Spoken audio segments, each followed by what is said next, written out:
Sometimes people are self-referred, but a lot of times people are going to be referred by one of their physicians, either their oncologist or their gastroenterologist or maybe a gynecologist, due to either a personal or family history of cancer or a precancerous condition, like lots of colon polyps or something, that would make us suspect that there might be a hereditary component to their disease. When it's more of an outpatient clinic type day, patient would come in for a consultation. I would take a medical history, a family history, review their genetic testing options, and talk with them about if they decided to have testing, what a positive result would mean, what a negative result would mean, what an uncertain result would mean.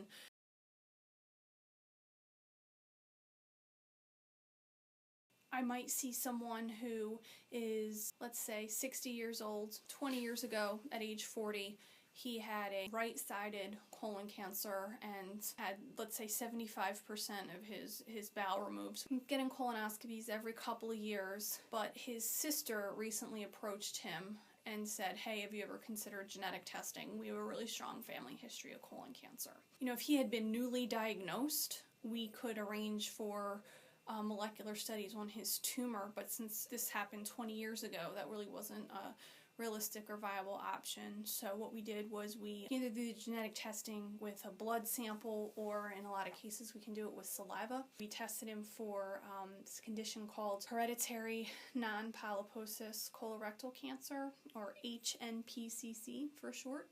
Also called Lynch syndrome, and it turns out that he did have a mutation in a gene known to predispose to that condition. It's called MSH2. So the next step was to, communicate that result to the person who had the mutation. It will also allow for his sister, who is interested, to get genetic testing, because if we know what caused the colon cancer in the family, she's at 50-50 risk of having the same thing, as are his kids. Now the kids, it's their choice if they want to get tested? It is, and until they test negative for the condition, we would screen them as if they had it.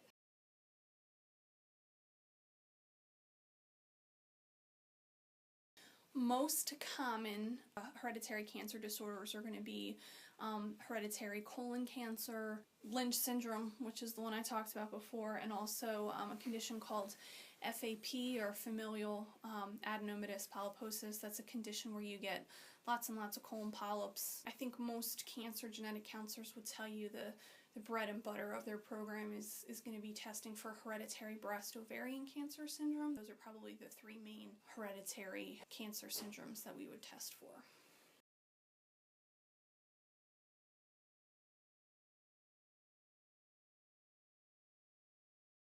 I would say a lot of the subspecialty training tends to be on the job.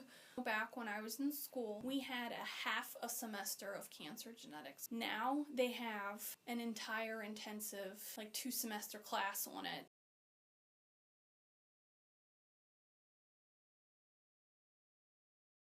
I think most genetic counselors have a certain patient population that for whatever reason really affects them negatively, or they have a patient population that they just really thrive in dealing with. It's hard to see someone really young with kids who got really advanced disease, and it's kind of a matter of just keeping them alive so they can get to know their kids will remember them.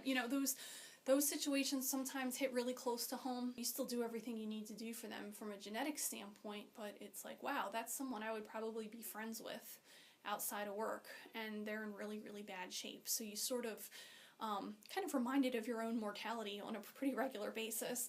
It can be emotionally draining, but I think that's probably true of any subspecialty in medicine, and I think the trick is to just find a population that you're really good with, no matter where you land.